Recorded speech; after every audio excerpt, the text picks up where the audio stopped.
Welcome to Playbook for Performance, the official podcast of Shauna Corden, the Joan of Arc for corporate healing and performance. Join the quest to make work fun again by preparing leadership for engaging workplaces. And now, your host. Hey everybody, welcome back. So this is podcast 99. This month we're talking about coaching your staff according to their style. So what's that mean? It means that you've got your own preferred operating system that works at a certain pace and likes to stack tasks in a certain way. You might like to meet with people to get your work done in meetings. You might prefer to close your door and work uninterrupted for hours at a time. Your staff has their own preferences too. So how do we meet in the middle? So we're going to talk about that today in terms of determining their style versus your own and what you can do about it. So if you're just catching up with us, what we're relying on is a personality assessment called the DISC. And the DISC basically divides people based on whether they're more outgoing or more reserved, if they're more warm and accepting or questioning and skeptical. And based on those answers, they're distributed in 4 quadrants. And kind of looks like the face of a clock. And the dominant style, the get it done, is this between 9 p.m. or a.m. and 12 o'clock. And then we have this really ebullient style that, just loves to include people and is really inclusive. And that's the I style, and that's between 12 and 3. Those 2 types are really outgoing. Love people.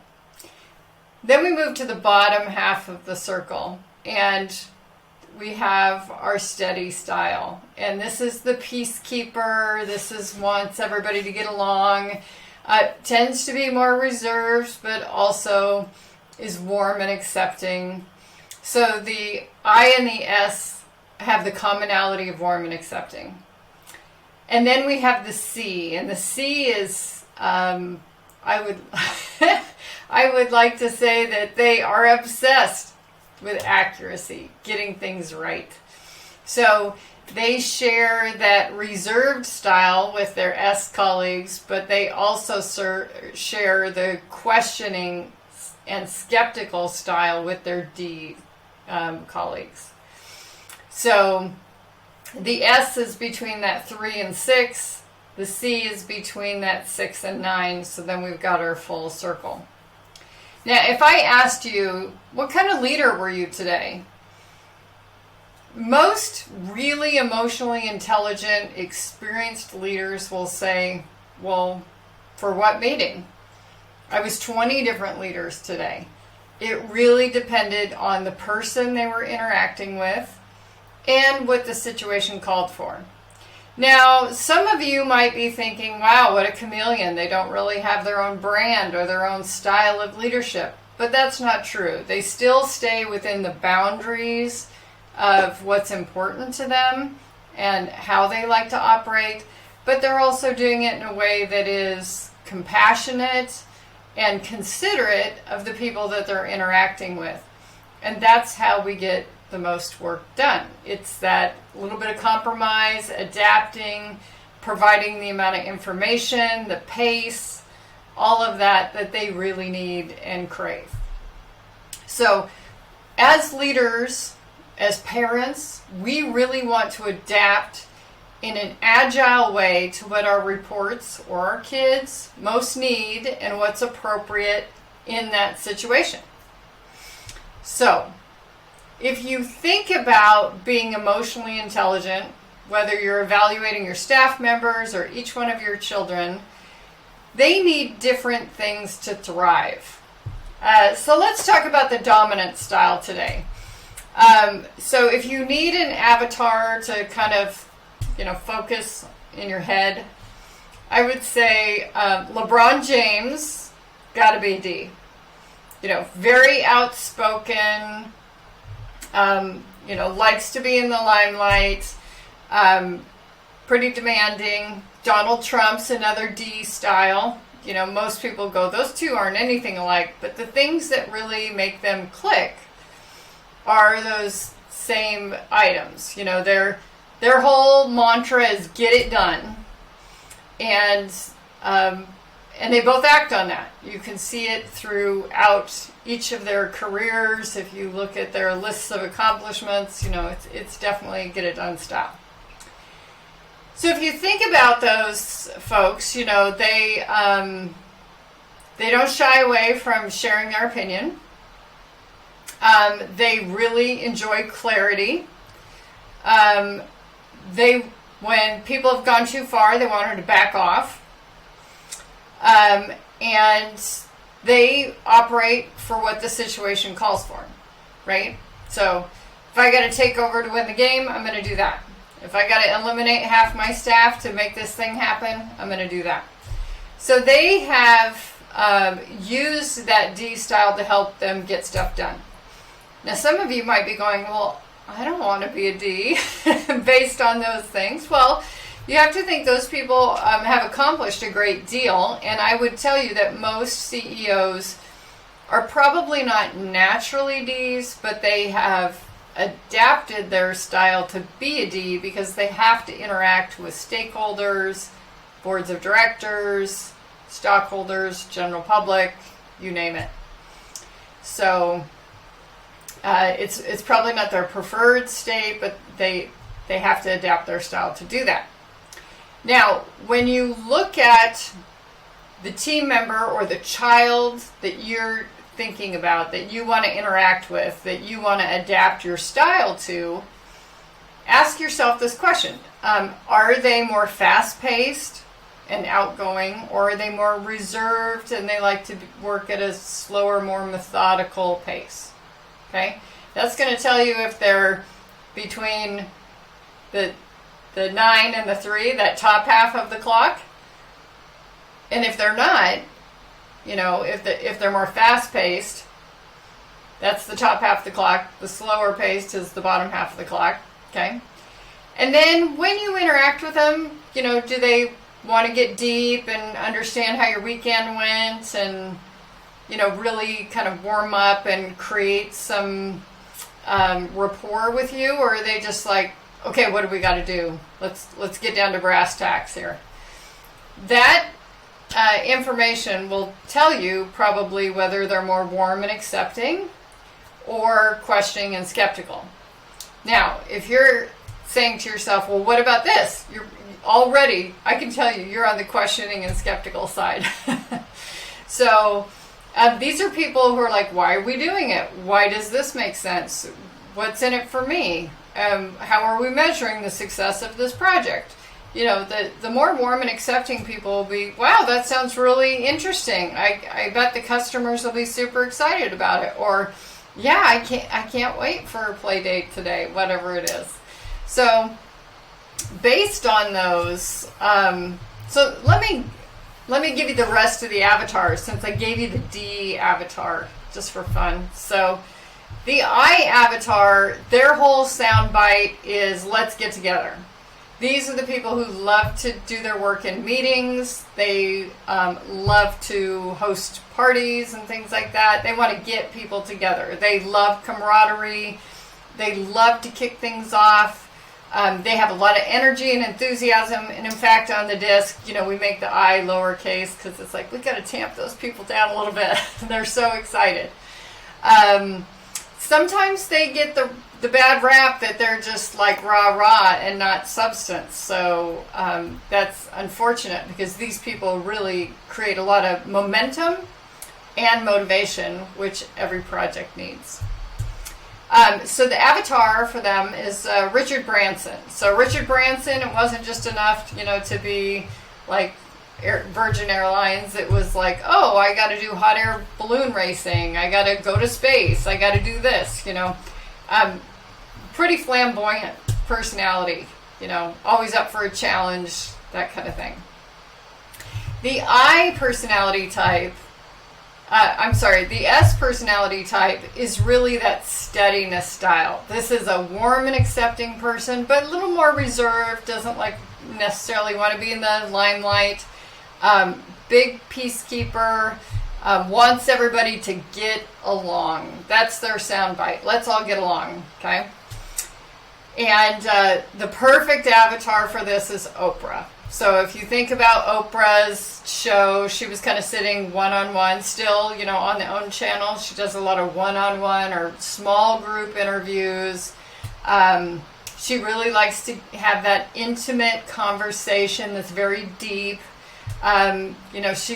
Even though she's in some of the tabloids, it's not like, she's hanging out for that purpose. It's just she happens to be there and one of the most recognized people in the world. So when we look at the S-type, that's really what we're looking at. And then it comes to the C. Again, the C is more reserved, but questioning and skeptical. And their whole soundbite is, let's get it right. They want to be accurate. I can't tell you how many times I have been in meetings with this type. They don't say anything for 3 hours. I think, oh my gosh, they're not even paying attention. And then somebody throws up a slide, and the slide has a piece of data that they happen to disagree with. And they will be like up out of their chair going, no way, that's not right. They will argue to the teeth to make sure that it's appropriate and accurate. So Steve Jobs is the perfect avatar for this. Apple was not the first to get things done, but they came out and did it the right way. So if you think about the dominance of the iPhone, if you think about the iPod, if you think about the iPad, all of those things, they were not the first. They weren't the leaders to come out with it, but they worked with their customer to make sure they got it right. So those are the 4 types, the 4 sound bites in terms of their mantra, and the 4 avatars. So hopefully this gives you an idea of, each of my kids is, I've got 1 Branson and 2 Oprahs. Or, with my team, I've got, a LeBron James, I got an Oprah, I got, 2 or 3 Steve Jobs, and I got, 1 Richard Branson, because it's hard to have more than 1 Richard Branson on a team. So, and of course, they all have different needs, and so how do you get the team to get along? How do you get the team to communicate? The further apart they are on the clock, the more they have to work and be intentional to get along, to express their ideas in a way that the other person can understand it, that they can compromise on the priorities. The I is going to be like, hey, let's have a ticker tape parade and we'll have this big announcement. I think there's probably a lot of I's in marketing. And then the C's will be like, hold on, what's our budget? And are we going to meet the deadline? And things like that. So they have different priorities when it comes to how they operate and what's important to them in accomplishing any work that they do. So now that you've had this introduction that's hopefully memorable for you, when you think about your family members or your team members, how would you identify them? And then what are their needs? I've got a daughter who it's like, just tell me when it's due, I'll be there. The other one's like, well, why are we doing this in the first place? And are you sure it's really a good idea? And so some of your team members or your children will want to know the why. Why do we have to do it this way? Why do we have to do it today? Why? And sometimes as a leader or as a parent, we want to say, because I said so. And hopefully, they have enough respect for your authority and opinion that after the, adequate amount of explanation, they can move with it. Sometimes these styles will have worked long enough in the company or in the culture that they naturally just get with the system, even though that is kind of contrary to their style. So an example of that would be, the Richard Branson type that loves, let's have a party to kick this off. They know that the organization is very cost conscious, and they will do like the budget version of the kickoff, because they naturally have learned that, that's what it takes to get things done. Okay. So that's the other question to ask yourself. Does this person exhibit a lot of kind of contrary behaviors to what the default boilerplate, pure D would or pure I would? Everybody has exceptions. Some have as little as 2, some have as many as 10. And often it's, how their experience in the industry, things like that, or around a particular manager that likes to work a certain way. So those exceptions or those contrary behaviors are something to consider, in that something that may not be so popular could be just fine with this style because of the adaptations that people have made. So, again, going back to that analogy of the clock, if you're at 10 o'clock and one of your employees is at 4 o'clock, and you're both pretty strongly inclined in that way, you guys are going to have to work really hard to communicate. I do an exercise called Feed Forward that comes from Marshall Goldsmith.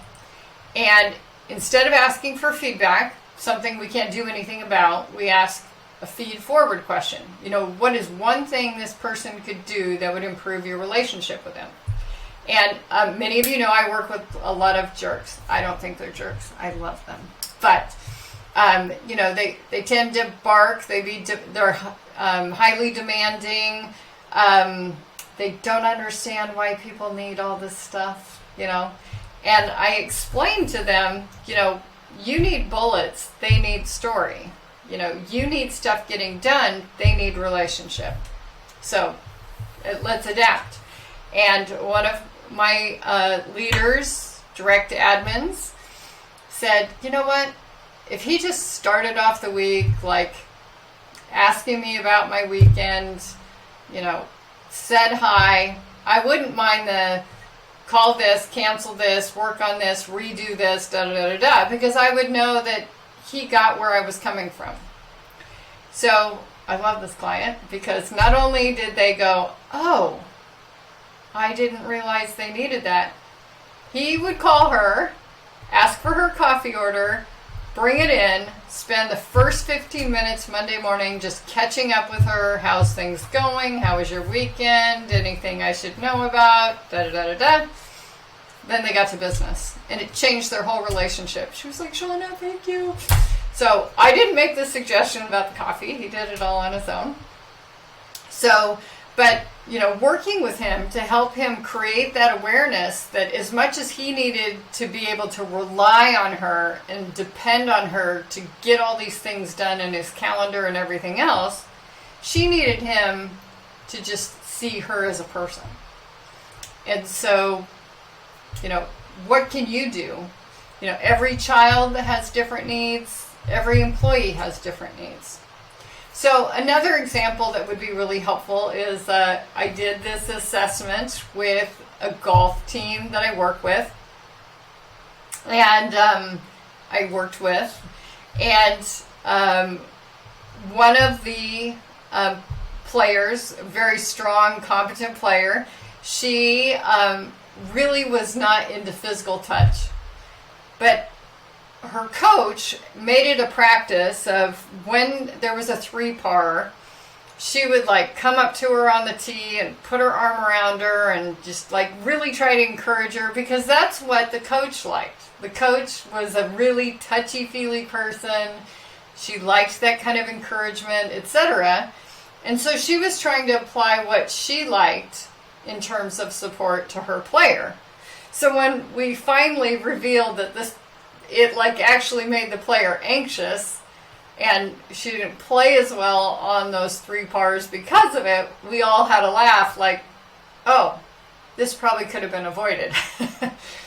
So, are there things that you're doing that you think your staff would love because you love it, or your kids would love because you love it, but it's really not the thing for them? So I think this is a good place to pause. We will go into more detail on this, but if you think about your team and the team dynamics, you probably are the one that's focusing the most on your relationship with each individual player or subordinate. But what kinds of tools have you given your team so that they work well with one another, so that they can minimize conflict and increase understanding and communicate better? One of the best ways to solve this is going through one of these workshops, because we do things like, hey, this is how I like to run my day, and everybody else goes, you what? And then they understand how to respect each other's boundaries and the things that help them perform at their best. So I'm doing a bunch of these workshops in the latter half of October. I would love to work with you and help you and your team really communicate better. My whole business is about helping leaders get people to where they need to be and communicate in a way that's not isolating, divisive, polarizing. So if you'd like to do that, just send a note to podcast@shaunacorden.com, and we would love to schedule you for a discussion about how we can help your team. So until next time, take good care.